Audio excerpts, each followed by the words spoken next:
안녕하세요. 우리가 시를 쓰는 이유라는 제목으로 이번 특강을 맡게 된 김병호라고 합니다. 이렇게 만나 뵙게 돼서 대단히 반갑습니다. 저는 대학에서 학생들에게 시를 가르치고 있습니다.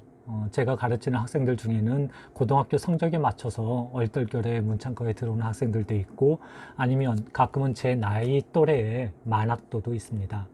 그리고 1년에 한 번 개설하는 교양 강의에는 뭐 건축학과나 아니면 회계학과, 뭐 미술, 음악, 뭐 아동보육 이렇게 다양한 전공의 학생들이 강의 신청을 하기도 합니다. 그래서 그 나름 이제 그 제 교양 강의가 인기가 좋아서 수강 신청 때 경쟁률도 치열한데요. 그럴 때면 생각보다 많은 사람들이 시나 문학에 대해서 관심을 가지고 있구나라는 생각을 하게 됩니다. 그런데 정작 공부로서 시를 배우려고 하면 대단히 많이 어려워들 하더라고요.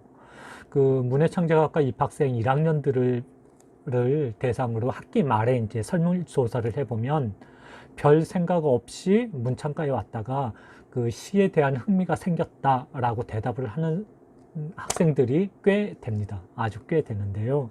그런데 정작 그 4학년 졸업을 할 때 저희는 이제 그 졸업시험 대신에 졸업 작품을 쓰거든요. 근데 4학년 졸업할 때 보면 졸업 작품으로 시를 선택하는 학생들은 오히려 그 수가 대단히 많이 적습니다. 소설이나 드라마나 뭐 그 동화 쪽보다도 그 시를 졸작으로 내는 학생들이 훨씬 더 그 적은데요. 4년 동안 이제 그 학생들도 깨달았던 거겠죠. 시라는 게 처음에는 되게 만만해 보이지만 막상 하려고 하면 어렵다라는 걸 말입니다. 아, 제가 이거 안 넘겼다. 예. 근데 아무튼 그래서 학생들에게 저는 매 학기마다 첫 시간에 이렇게 묻습니다. 왜 글을 쓰는지, 왜 글을 읽는지, 그 이유가 뭐냐고 말입니다. 음. 사실 시문학 아카데미에서 특강 연락을 받았을 때도 별 생각 없이 선뜻 그렇게 하겠다라고 수락을 하긴 했지만 그 시간이 지날수록 이게 되게 부담스럽더라고요. 그러니까 여전히 그 질풍노도의 어떤 시기를 헤매고 있는 젊은 대학생들도 아니고 그 아마도 나름 그 자기 생활을 하면서 시를 공부하고 시를 쓰고 계시는 분들일 터인데 그분들 앞에서 제가 뭐 번데기 앞에서 주름 잡듯이 뭐를 할 수 있을까, 무슨 이야기를 할 수 있을까 되게 걱정이 많이 됐습니다. 지금 이 영상을 보고 계시는 여러 선생님들도 나름 그 시 쓰기에는 그 한가닥 하시는 분들이잖아요. 그래서 되게 조심스러웠는데요. 그래서 제가 되게 고민을 많이 한 끝에 이번 시간에 제가 어줍지 않게 뭐 시 쓰기의 어떤 기술들을 이야기하기보다는 제가 요새 고민하고 있는 부분이기도 한데 왜 시를 쓰는지 에 대한 어떤 본질적인 고민을 여러분들과 함께 말씀을 나눠봤으면 좋겠습니다. 사실 저도 이제 등단을 한 지 어느새 한 20년이 넘어가고 시를 쓰기 시작한 지도 한 30년 정도가 되는데요. 가끔은 내가 왜 시를 쓰고 있는지 깜빡 잊을 때가 있습니다. 청탁이 왔으니까 그냥 내가 시인이니까 무슨 자동 그 기계처럼 자판기처럼 습관적으로 이렇게 시를 쓰고 있을 때도 있고요. 별다른 아무런 의식 없이 이제 그렇게 시를 쓰고 있는 저를 보면 제가 제 스스로가 이렇게 깜짝 놀라기도 합니다. 그러니까 영혼 없이 가짜로 시를 쓰고 있다라는 그 부끄러움 때문이죠. 여러분들은 왜 시를 쓰시나요? 그 여기에는 아마 이미 등단을 하신 분도 계실 터이고 새로 시를 공부하시는 분들도 계실 텐데 제 강의를 처음 듣는 학생들에게 하는 그 똑같은 질문을 드리고 싶어요. 왜 시를 쓰는지, 정말로 왜 시를 읽는지. 제가 그 강의실에서 강의 첫 시간에 학생들에게 이렇게 질문을 하면 학생들이 아주 고요해집니다. 그러니까 하다못해 그 문창과 4학년, 4학년 그 1학기 첫 수업에 들어가서도 학생들에게 이렇게 얘기를 할게, 왜 너는 글을 쓰니? 라고, 왜 글을 읽니? 라고 얘기를 하면 애들이 주저주저 하더라고요. 그러니까 쓰긴 쓰는데, 혹은 읽긴 읽는데 왜? 라는 질문에는 깊게 생각을 못 해봤다라는 거죠. 그러니 그래서 다시 묻습니다. 왜 시를 쓰고 왜 시를 읽는 걸까요? 그 아주 많은 답들이 있겠죠. 그 시에 대한 정의의 역사는 오류의 역사다라고 말하는 것처럼 그 왜 시를 쓰는가, 왜 시를 읽는가라는 대답도 아마 지구상에서 살다가 한 사람들의 숫자보다 훨씬 더 많지 않을까라는 생각이 드는데요. 이를테면 여기 적혀 있는 것처럼 뭐 자아실현, 아니면 뭐가 있을까요? 어떤 취미 활동, 우아하고 멋져 보여서 뭐 돈이 가장 적게 드는 예술 활동이어서 가성비가 높다라고 얘기를 할 수 있겠죠. 여러 가지 답이 있겠지만 결국 가장 중요한 부분은 어떤 위로와 소통, 공감 이런 게 아닌가 생각이 됩니다. 그래서 그 어떤 시간 관계상 제가 먼저 이렇게 답을 말씀을 드리게 되었는데요. 그러니까 그 저는 소통이라고 생각을 해요. 소통. 다른 말로는 위로, 공감이라고 얘기할 수 있는데요. 그러니까 위로라는 것은 결국 자기 자신과의 소통이지 않을까요? 그리고 공감은 어떤 타자와의 소통이고요. 그래서 저는 위로와 공감 또는 소통이라고 답을 적겠습니다. 우리가 시를 쓰는 이유가 그것이라고.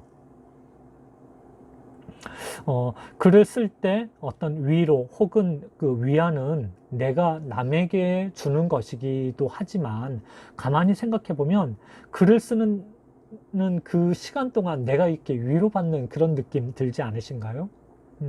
그 쓰는 내가 나 스스로에게 그 위안을 줄 때가 많죠. 여러분은 그렇지 않으세요?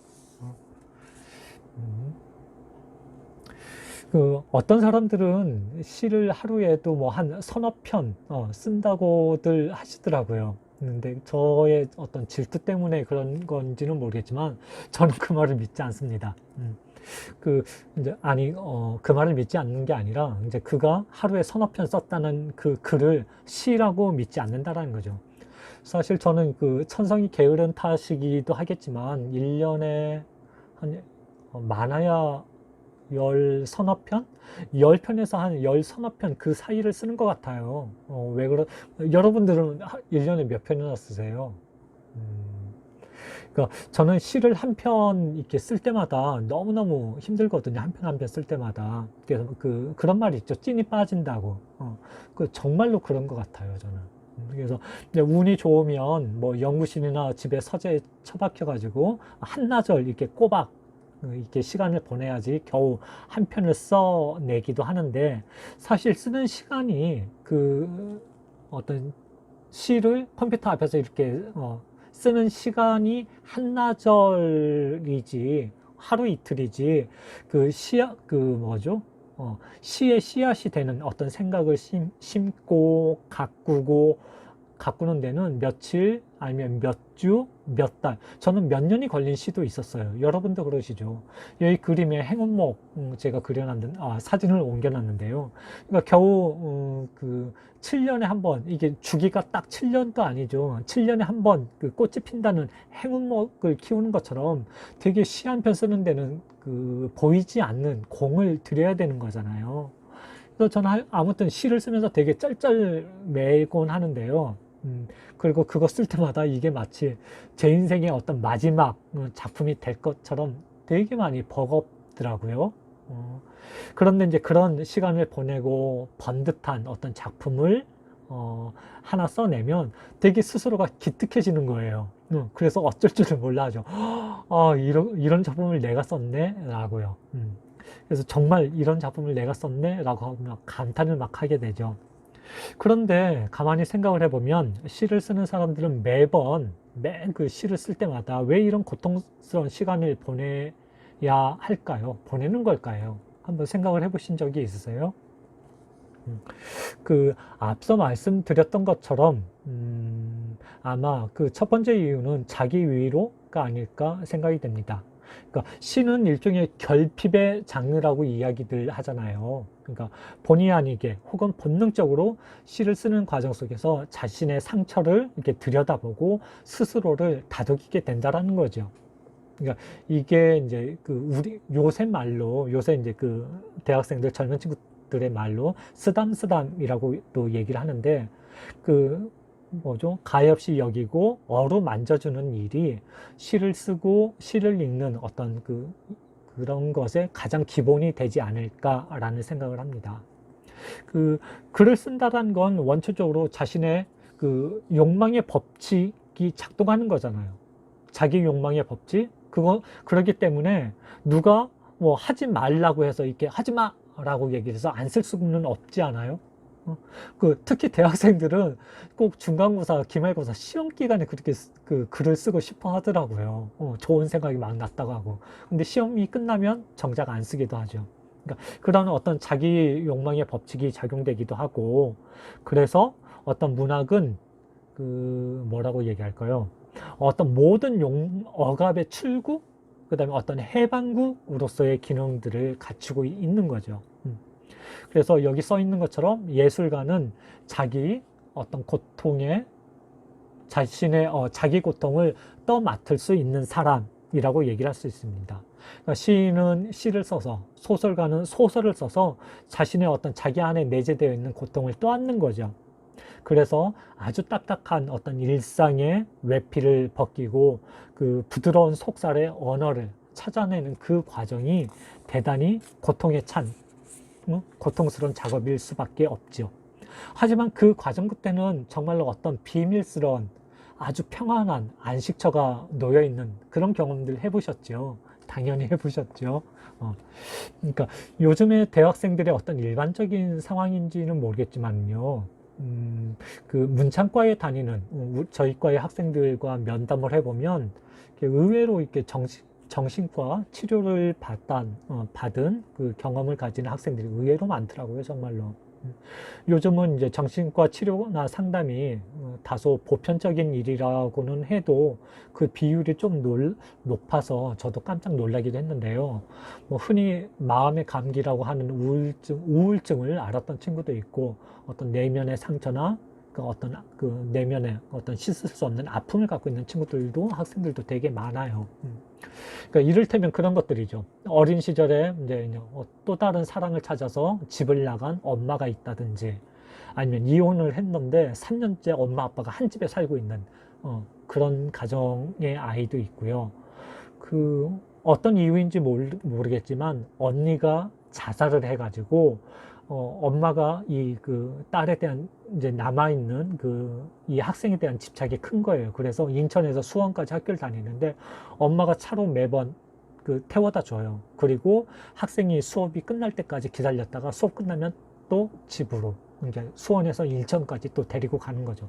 그런 학생도 있고, 그 다음에 뭐 흔한 건 아니고요. 절대 아니고. 가정폭력에 시달렸던 학생도 있고, 그리고 이제 사춘기 때 한쪽 부모님이 돌아가신 학생들도 있고. 그러니까 어떻게 보면 문창과 이제 글을 쓰러 오겠다라는 학생들을 보면 되게 마음의 상처들이, 아픔이 많은 학생들이 많더라고요. 그래서 이제 저는 이제 그 학생들한테 그런 얘기를 해줘요. 보통 사람의 눈으로 보면 그것이 아픔이고 상처이고 슬픔이겠지만, 글을 쓰는 사람들의 입장에서는 그건 보물상자라고요. 가만히 생각해 보면 그렇지 않던가요? 선생님들도? 그러니까 경험하지 못한 사람들은 감히 상상도 할 수 없는 이렇게 반짝이는 보석 같은 상자라고, 보석 같은 상처라고 이야기를 해주죠. 그걸 가지고 시든 소설이든 드라마든 글을 써라. 그리고 졸업하기 전까지 한번 꼭 완성을 시켜봐라. 그렇게 이제 자기 상처를 가지고 글을 쓰게 되면 졸업할 무렵에는 어느 정도 그 상처가 아물더라고요. 그 학생도 그렇게 얘기를 하고, 저도 여러 차례 많은 케이스를 통해서 그걸 봤고요. 그리고 사실 멀쩡해 보이지만 저라고 왜 이렇게 내면에 상처가 없겠어요. 저도 그런 경험이 있고요. 그래서 아마 지금 제 말을 듣고 계시는 여러분들이 곰곰이 생각을 해보시면 아마 맞아, 나도 그래 라고 고개를 끄덕이지 않으실까, 그렇게 생각이 듭니다. 결국 우리가 시를 쓰고 이렇게 시를 읽는 일이라는 건 뭐냐면 위로받기 위함이죠. 그러니까 시를 쓰면서 스스로에게 위로를 받는다라는 겁니다. 그러면 어떤 그 시를 직접 한번 읽어보면서 해볼까요? 제가 좋아하는 시 중에 하나인데요. 제가 읽어볼게요. 얼굴 때문에 좀 가려지는 부분도 있어도 귀 쫑긋하고 한번 들어보세요. 늦은 밤에 거는 전화, 심재휘. 한밤중에 일어나 어둠 속에서 휴대폰을 받는다. 경상도 사내의 낮고 짧은 사투리. 벌써 사흘째 밤마다 어둠의 저편도 어둠의 일터인데 아직 집에 들지 못한 사내는 춥고 가난한 이름 하나를 오늘은 묻지 않는다. 못내 전화가 끊어진다. 이 전화번호는 며칠 전부터 내 번호가 되었다고 매일 밤 말해보아도 그에게는 믿고 싶지 않았던 사흘이 있었나 보다. 매번 마지막인 결심이 있었나 보다. 잘못 거는 전화인 줄 알면서도 별 수 없이 또 전화를 넣어보는 저 한밤의 심사. 지독하게 추웠던 겨울이 다 지나간다고 해도 꽃이야 새로 피어난다고 해도 한 번만 더 걸어보고 싶은 한밤중에 전화가 있으니 말없이 머뭇거리며 끊어야 하는 전화가 있으니 누구에게나 오래도록 아물지 않는 이별이 있으니. 이 시를 읽으면서 혹시나 어떤 물음이 생기지 않으세요? 그러니까 여기에 화자는, 이 시 속의 화자는 잘못 걸린 전화인 줄 알면서도 왜 전화를 계속 받아주고, 전화를 거는 사람 역시 자기가 이 번호가 틀린 번호, 잘못 거는 전화인 줄 알면서도 왜 계속 전화를 하는 걸까요? 이런 어떤 의문이 들지 않으세요? 아닌가요? 혹시 시적 화자, 그 전화를 받는 사람은 되게 변태일까요? 보통은 밤늦은 전화는 받지 않죠. 아니면 한번 이렇게 잘못 걸린 전화가 또 걸려오면 이렇게 수신 차단, 수신 거부를 해 버리잖아요. 그런데도 이렇게 이 시의 화자는 잘못 걸린 전화가 올 때마다 꼬박꼬박 사흘째 받아주고 있어요, 벌써. 여러분들 같으면 이 전화를 받아주시겠어요? 보통은 안 받거나 아까처럼 제가 말씀드린 것처럼 수신 거부를 걸어 놓거나 한밤중에 이게 무슨 짓이냐고 뭐 화를 내거나 그러지 않을까요? 그런데 화자는 말이죠, 빤히 잘못 걸린 전화인 줄 알면서도 전화를 받습니다. 도대체 왜 그러는 걸까요? 이 물음에 대한 해답은 이 시의 마지막 부분에 있죠. 누구에게나 오래도록 아물지 않는 이별이 있으니 라는 그 대목이죠. 즉 전화를 거는 사람의 마음을 이 시적 화자는 헤아리고 있다는 겁니다. 이때 어떤 마음의 헤아림을 동정 혹은 자기 연민이라고 할 수 있겠죠. 그러니까 화자는 늦은 밤에 오는 전화를 받으면서 묘한 동질감을 느끼게 되는 거예요. 나나 너나 똑같은 비극에 빠졌다라는 일종의 어떤 공동체 의식, 공동체 그런 정서 그런 거죠. 그게 바로 동정이라고 얘기를 할 수 있겠고, 그런 그 어떤 또 다른 감정의 실체라고 얘기를 할 수 있겠죠. 그래서 자기 위로가 가능한 겁니다. 이연을 다시 한번 보세요. 이연. 이 전화는 며칠 전부터 내 번호가 되었다고 매일 밤 말해보아도 그에게는 믿고 싶지 않았던 사흘이 있었나 보다. 매번 마지막인 결심이 있었나 보다. 믿고 싶지 않았던 이라는 표현이 있죠. 이 시는 어떤 화려한 수식은 없지만 인간의 가장 적나라한 그런 감정을 섬세하게 짚어내고 있기 때문에 오히려 그 더 마음의 움직임이 되게 큰 것 같아요. 믿고 싶지 않았던, 그래서 다시 한번 또 한 번 확인해 보고 싶었던 그 이별. 짐작이 가세요? 혹시 아직도 이런 그 잊지 못한 사랑을 이렇게 마음 한구석에 가지고 계시진 않나요? 그러니까 잘못 걸린 전화를 받아주는 화자의 어떤 행위는 결국은 자기 치유, 자기 위로의 한 방식이죠. 그러니까 아직 아물지 않은 이별을 스스로 다독이는 일종의 어떤 그 치유법이라고나 할까요? 자기 위로? 그러니까 자기 자신을 스스로 깊게 들여다보는 어떤 자기 소통의 한 모습이라고 그렇게 얘기할 수 있을 것 같습니다. 그러면 이번에는 공감에 대해서 한번 이야기를 해보려고 해요. 제가 그러니까 뭐죠? 이게 직접 대면으로 하는 게 아니라 듣는 분들의 얼굴이 안 보이니까 제 목소리가 조금 빠르긴 하지요. 그거 양해해 주시고요. 예. 그래서 이번에는 이제 공감에 대해서 이야기를 해보려고 하는데요. 본격적인 이야기를 나누기 전에 제가 여러분들에게 질문 하나를 던져볼게요. 여러분들은 시인을 동물에 비유한다면 어떤 동물과 닮았다고 하시겠어요? 한번 생각을 해보세요. 여기 그림이 나와 있긴 하지만 시인을 닮은 동물, 시인과 가장 닮은 동물.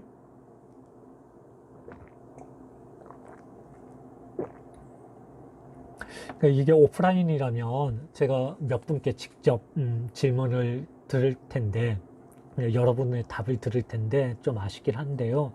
잠깐 생각을 해보세요. 시인을 닮은 동물이라 그게 뭘까요?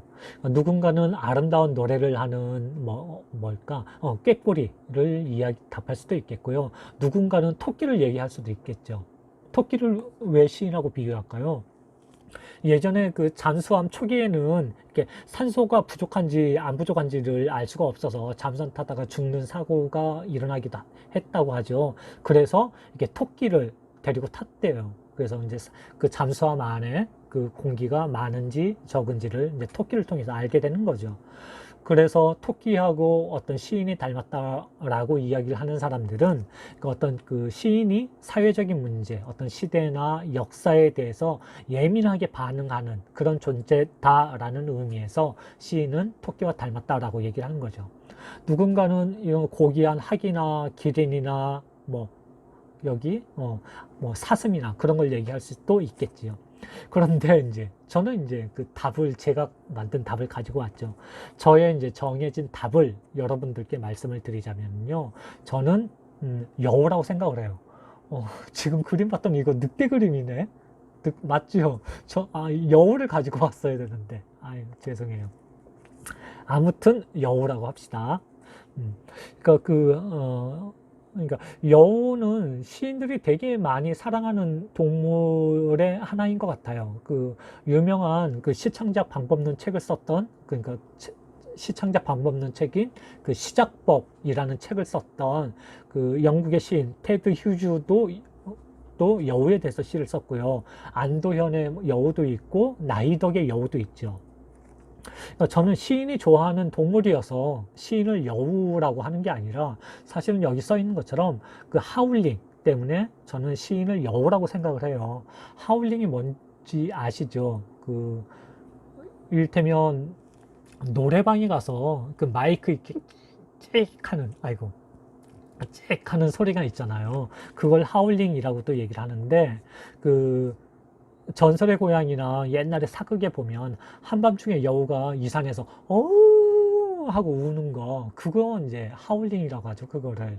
그래서 이 산에서 어우 하고 울면 저쪽 산에서도 어우 하고 여우가 우는 여우 소리를 잘 못 내서 그걸 하울링이라고 하는데요.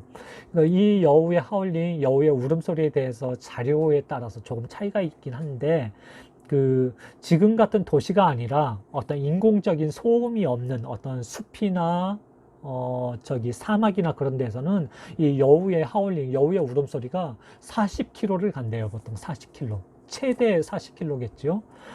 조금 이제 실감 있게 말씀을 드리면 40km가 어딜까요? 지금 여러분들이 어디에 계시는지 모르겠지만, 그러니까 서울시청을 기준으로 하면 저기 인천 앞바다 월미도 있잖아요. 서울시청에서 인천 앞바다.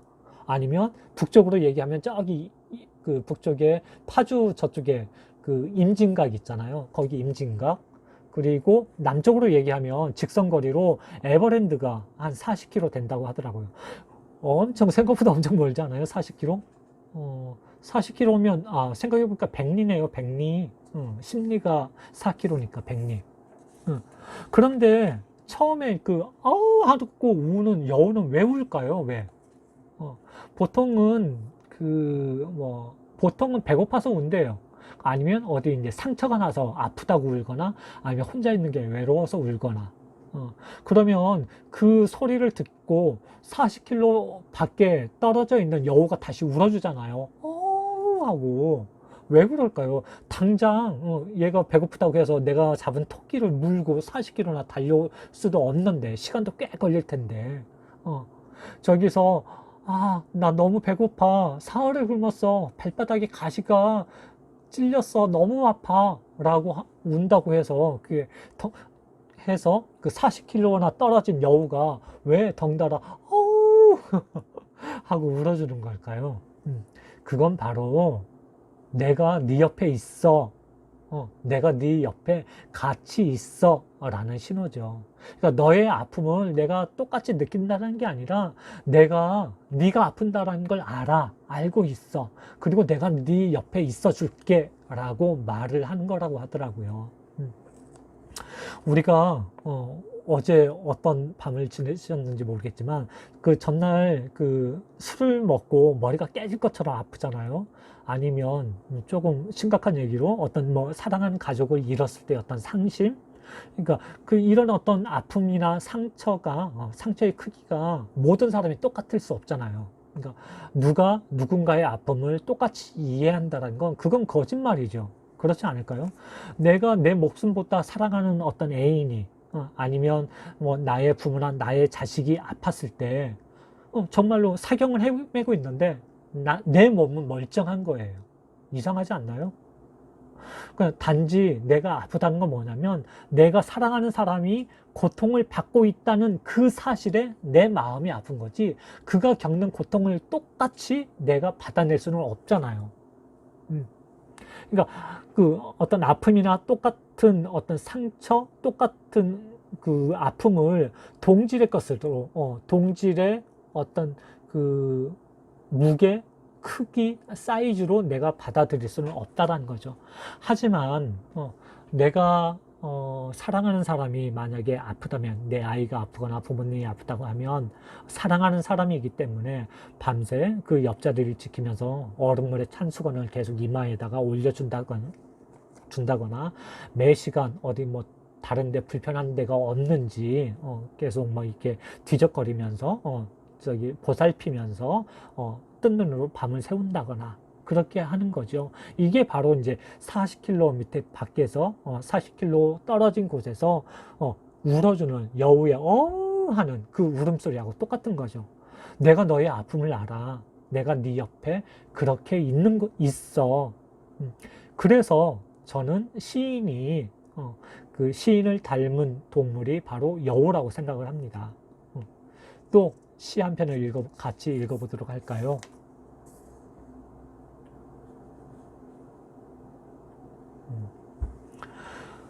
코끼리 모자 이홍섭. 시골에서 올라오신 어머니 손을 잡고 태어나 처음으로 어린이 대공원에 소풍을 갔습니다.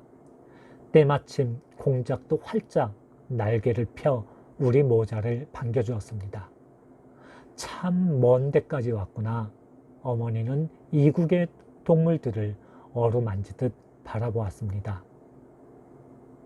벵골산 호랑이 지나고 아프리카 어디쯤에서 왔다는 원숭이 무리도 지나 우리 모자는 인도산 코끼리 모자 앞에 섰습니다.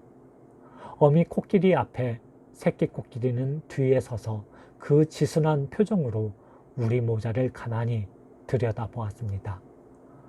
어머니는 코끼리 모자가 먼 데까지 온 것이 못내 안타까운가 봅니다. 그 순간 하마터면 어머니의 손을 놓칠 뻔했습니다. 어미 코끼리도 우리 모자를 보며 어머니처럼 말하는 것 같았기 때문입니다. 저는 코끼리처럼 잔뜩 주름진 어머니의 손을 잡고 식문으로 발길을 돌리고야 말았습니다. 이 작품도 제가 되게 좋아하는 작품, 그래서 수업 시간에 학생들에게 읽히는 그런 작품 중에 하나인데요. 되게 어떻게 보면 되게 쉬운 시인데 학생들은 잘 이해를 못 하더라고요. 여러분은 어떻게 읽으셨어요? 이 작품에는 어떤 이야기가 그려져 있나요? 이제 어떤 시의 서사로서 어떤 이야기가 담겨져 있나요? 그러니까 그 내용은 이런 거죠. 나이 든 아들이 늙은 어머니를 모시고 생전 처음으로 어린이 대공원에 동물원에 그 구경을 온 거죠. 어머니는 아프리카며 인도, 남극 뭐 그런 데서 온 동물들을 보면서 아이고 참 먼 데까지 왔구나 하면서 되게 신기해하는 거죠. 그런데 화자는 인도 코끼리 앞에서 서둘러 엄마 손을 붙잡고 도망치듯이 식물원으로 얼른 발길을 돌립니다. 이게 이제 시의 내용이죠. 여기에서 이제 시적 감정의 어떤 파장을 일으키게 되는데요. 도대체 왜 화자는 시인은 동물원 이렇게 코끼리 보고 있다가 왜 뭐 이렇게 도망치듯이 식물원으로 발길을 옮겼을까요? 시를 다시 한번 촘촘히 읽어보면 분명히 답을 찾으실 수 있을 텐데요. 근데 대단히 거칠게 이야기를 하자면 제 생각에는 이신전심이라고 얘기를 할 수 있을 것 같아요. 이 작품 역시 앞에서 읽었던 어떤 심재희 시인의 작품을 언급하면서 얘기한 어떤 동정의 감정이 전제되어 깔려 있지 않나라는 생각을 하게 되는데요. 시인은 이 시에서 이렇게 얘기를 하죠. 어머니는 코끼리 모자가 먼 데까지 온 것이 못내 안타까운가 봅니다. 그 순간 하마터면 어머니의 손을 놓칠 뻔했습니다. 어미 코끼리도 우리 모자를 보며 어머니처럼 말하는 것 같았기 때문입니다. 라고 시인이 이야기를 해주죠. 그러니까 어머니가 그 코끼리 모자, 그러니까 모자가 이 쓰는 모자 아니고 엄마하고 자식인 건 알죠. 엄마하고 아들인 거. 어머니가 코끼리 모자를 바라보는 그 시선과 어미 코끼리가 우리 모자를, 내 엄마와 나를 바라보는 시선이 다르지 않다는 것, 똑같다라는 것을 화자가 느끼게 되는 거죠. 순전히 시인의 착각이겠지만, 화자 자신을 바라보는 또 다른 시선이라고 할 수 있겠습니다. 그렇지 않을까요? 감히 사람인 어머니와 자신을 안타깝게 바라보는 어미 코끼리가 되게 건방지지 않나요? 어미 코끼리와 어머니가 동일시되는 조건, 어떤 동정, 교감이라고 얘기를 할 수 있죠. 이 감정이 교류되는 부분인 어디일까요? 이게 바로 이제 시인의 화자의 인식이 보여지는 그런 부분인데요. 저는 코끼리처럼 잔뜩 주름진 어머니의 손을 잡고 라는 부분이 있죠. 바로 어머니와 이 어미 코끼리가 다르지 않다는 걸 보여주는 거죠. 뭐가 다르지 않다는 걸까요? 어머니하고 우리 엄마하고 이쪽 인도에서 온 이 코끼리 엄마하고 뭐가 같다라는 거죠? 먼 데까지 왔다라는 거죠. 먼 데까지. 그런데 가만히 생각을 해보면 이 먼 데가 조금 달라요. 인도에서 한국까지. 그러니까 코끼리는 단지 인도에서 한국까지라는 어떤 그 거리의 기준으로 해서 먼 곳이지만 엄마하고 이 화자인 아들에게 이 먼 곳이라는 건 조금 더 복잡하죠. 단순히 어떤 시골에서 어디 저기 해남이나 아니면 저기 어디 뭐 거제도나 아니면 울릉도나 그런 아주 먼 곳, 단순한 시골에서 그 서울 어린이 대공원까지가 아니라 그동안에 살아온 세월이 아주 멀다는 거죠. 난생 처음 어린이 대공원에 왔다고 하잖아요. 그 먼 곳이란 건, 그 먼 곳을 오는 세월은 60년? 70년이 걸렸을지도 모르죠. 늙은 어머니는 평생 처음으로 동물원에 와본 거잖아요. 우리에게 어떤 놀이동산이나 동물원은 어떤 소풍이나 가족들이 어떤 단골 장소잖아요. 그래서 누구나 한두 번은 혹은 뭐 연간 회원권을 끊어서 아이를 키우면 연간 회원권을 끊어서 뭐 1년에도 몇 번씩 왔다 갔다 하기도 하죠. 그렇게 마음만 먹으면 언제든지 갈 수 있는 공간인데, 그러한 그 공간인데 어머니는 이 동물원까지 오는데 평생이 걸렸다는 거죠. 도대체 얼마나 멀면 평생이 걸렸겠어요. 그러니까 정말로 참 먼 데가 아닐까요? 어머니가 살아온 그간의 세월이 결코 만만치 않았다라는 그런 이야기입니다. 어머니의 힘든 삶을 코끼리에게 들켜버린 것 같아서 아들은 서둘러서 어머니를 모시고 식물원으로 도망쳐 가버린 거죠. 남들에게 보여주고 싶지 않지만 이왕이면 꽁꽁 이렇게 숨겨두고 싶지만 그럴수록 숨겨지지 않는 게 있죠. 어, 그런데 이것들은 남의 눈에 먼저 들키는 것이 아니라 나의 시선, 내부에 있는 나의 어떤 그 내부 자기 검열에 의해서 그것이 먼저 드러나게 되는 거죠. 자신을 바라보는 또 다른 자아의 시선 때문에 그게 들키게 되는 거죠. 그러니까 보통 사람들이 뻔뻔해져야 되는데 정치하는 사람들처럼 뻔뻔해져야 되는데 뻔뻔하지 못한 뻔뻔해지지 못하는 그런 선한 마음, 괜히 어떤 자격지심이라고 할 수도 있는 이 마음이 이 작품 안에는 되게 안타깝게 그려져 있지요. 그렇게 느끼지 않으셨어요? 이것을 뭐라고 얘기하느냐면요, 교감이라고 얘기할 수 있을 것 같아요. 교감.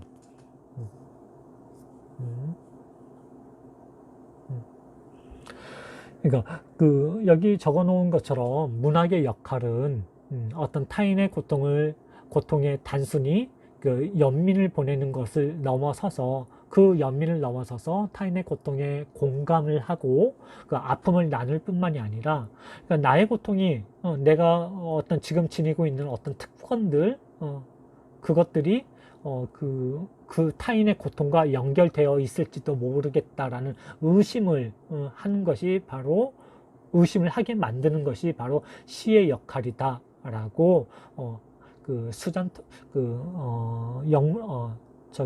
철학자인 수잔 손택이 이야기를 하죠.